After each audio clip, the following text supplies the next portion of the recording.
বিধাতাই সৰ্জন কৰি এই দেৱতাসকলক অৰ্পণ কৰিলে ৰক্ষাৰ সৃষ্টিৰ দেৱগণ দেৱৰাজ অমৃত প্ৰাণ কৰি অমৰত্ব লভিও যদিও ৰাখিব পৰা নাই আমি দেৱতাৰ গৌৰৱ। কতবাৰ দৈত্য দানৱৰ হাতত পৰাজয় স্বীকাৰ কৰি আমি দেৱতা সমাজে কোৱা বৰুণ, কিয় এনে দুৰ্বল চিন্তাৰ প্ৰয়োজন? দুখৰ পাছত সুখ আহে, সুখ অহা নিয়ম জগতৰ।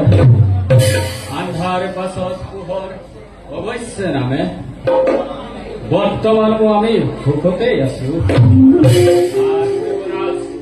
সৃষ্টিৰ স্থিতি লয়ৰ গৰাকী যিজন অপাৰ কৰোণা, যিজন আমাৰ ওপৰত কোনে কৰিব পাৰে দেৱতা সমাজক অপকাৰ? দেৱৰাজ দেৱে উচিত কথাই কৰিছে প্ৰকাশ। নন্দন কাৰ্তিক মই দেৱসেনা হ'ব প্ৰয়োজন বলয়ৰ খবৰ কত শত দৈত্য দানৱে পৰাজিলে আমাৰ। কতবাৰ আত্মগোপন কৰি আমি এই দেৱতা সমাজে ঘূৰিছিলো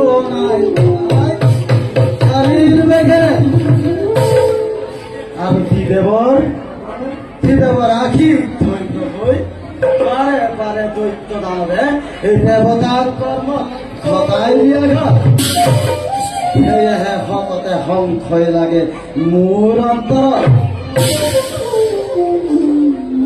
দেৱৰাজ, ভৱিষ্যতৰ চিন্তা পৰিহাৰ কৰি বৰ্তমানৰ কথা চিন্তা কৰাটোৱেই উচিত বুলি মই ভাবো। দেৱৰাজ, আজি অমৰাৱতী চৌদিশে কেৱল মাথো আনন্দৰ যদিও বাৰে বাৰে দৈত্য দানৱে কৰে পৰাজিত, অসুৰৰ খেলস্থলী বিজয়ে কেতিয়াও কৰা নাই দেৱতাক অপকাৰ।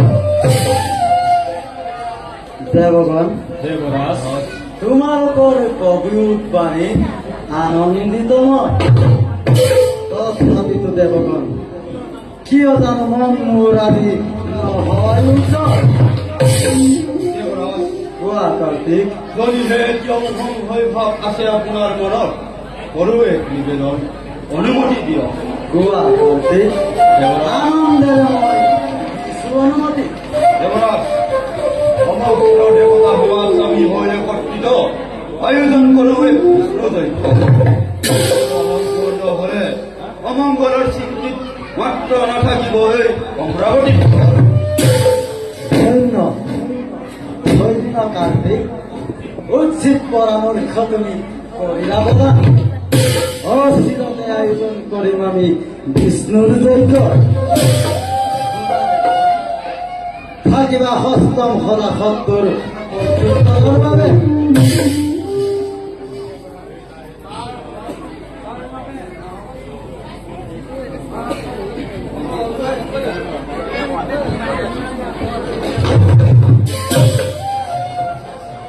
বাখানো তোমালোকৰ অতুল বীৰত্ব। অজয় বীৰ কাৰ্তিক তাৰ সেনাপতি, বৰুণ, অগ্নি, পৱন আদি মহাবীৰগণ তাৰ সহস্ৰ। তেনে স্থলত কিয় মিছাতে চিন্তিত হ'ব এই দেৱগণ। তেন্তে দেৱগণ, দেবৰাজ বল আদি সবাই মানতে ভংগ কৰা হওক। ভাল বলে।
Hey,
দেবতা মন্ডলী অধিক আয়োজন কৃষ্ণৰ চৰিত্ৰ আৰ হয় যদি চৰিত্ৰ সম্পূৰ্ণ আমাৰ নোৱাৰিব আক্ৰমণ কৰে খাব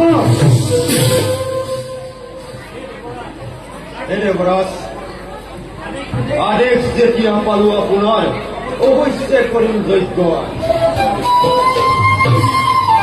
দেৱতা মণ্ডলী হৈ একত্ৰিত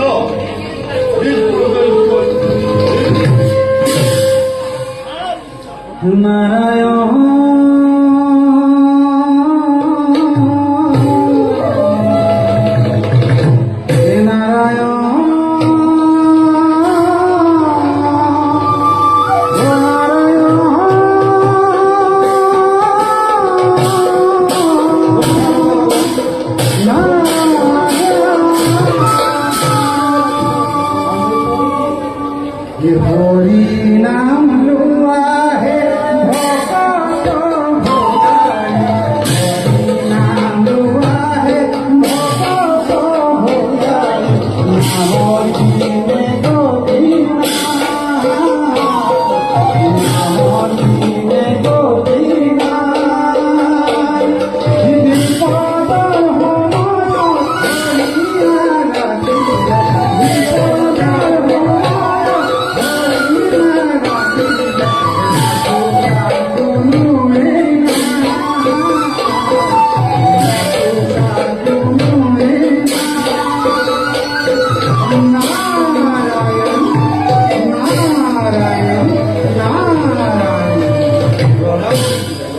ভগবান কল্যাণ পরম চিন্তা হলো আমি দেবতা সমাজে নারায়ণ অকেশ পদে আবির্ভাব নারায়ণ নারায়ণ দেবতার কল্যাণ দেবরাজ ইন্দ্র আর যতমানে অমর মন্ডলী অসীমতে আমরা প্রতিদিন মেঘ পতন নারায়ণ পহেলিকা পরিধান করি সকল বিভাগ নারায়ণ নারায়ণ এখানে কম না মরিতর দৈত্য ফাল্গুনি পথিয়ে দিগ্বিজয় কৰিছে বচন ঠিক কৰে বলেছি আহিব লাগিছে কমল বেগেৰে স্বৰ্গ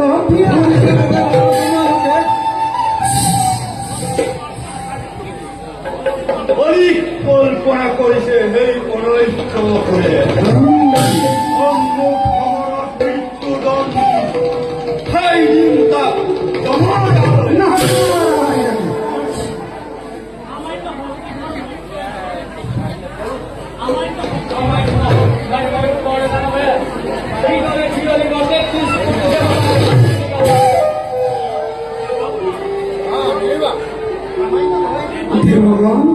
সামান্য নহলে মহিতৰ ডাঙৰ কঠিন তপস্যাৰে তুষ্ট কৰি নিউচ তৰুণ বিজয় বৰ লাভ কৰি ঠিক কৰিছে বিশ্বশিল্পী মৈদানৰ দ্বাৰা নিমিত্ত এক উলংঘন লাভ কৰিছে যি ৰথত উঠি যিকোনো মুহূৰ্ততে যিকোনো স্থানতে হ'ব পাৰে দেৱৰে কি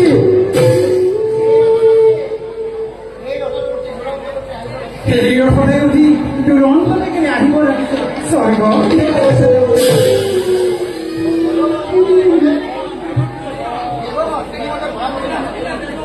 দেৱগণ দেৱৰে কি এতিয়া মই বিৰাহে মানিছো নাৰায়ণ নাৰায়ণ নাৰায়ণ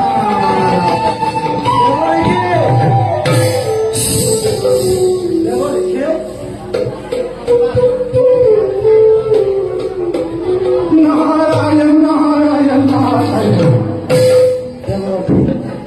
ইয়াৰ কিবা উপায় আছে নে দেৱৰ কাহানী পাতি কওক দেৱৰীকে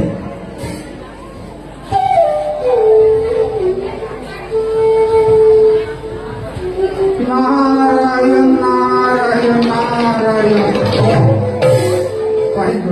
কওক দেৱৰীকে উপায় হয় দেৱৰীকে উপায় উপায় কওক দেৱৰীকে উপায় হে শুনা শুনা দেৱগণ মোহৰ অৱসান হে শুনা শুনা দেৱগণ মোহৰ অৱসান হে আহিব লাগিছে কথা আলবৰাজ হে শুনা শুনা দেৱগণ মোহৰ অৱসান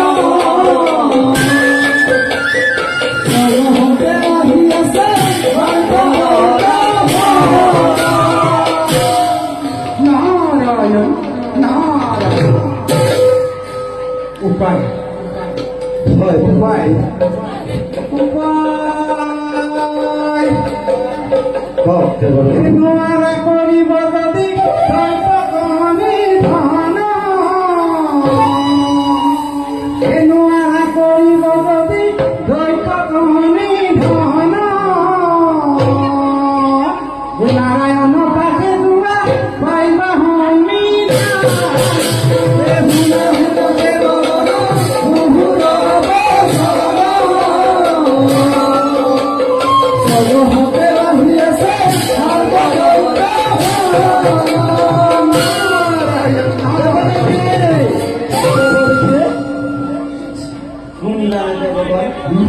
দেৱৰীৰ বাণী মৈত্ৰৰ কাৰণে ব্ৰহ্মহাতৰ পৰা কৰি আহিব ধৰিছে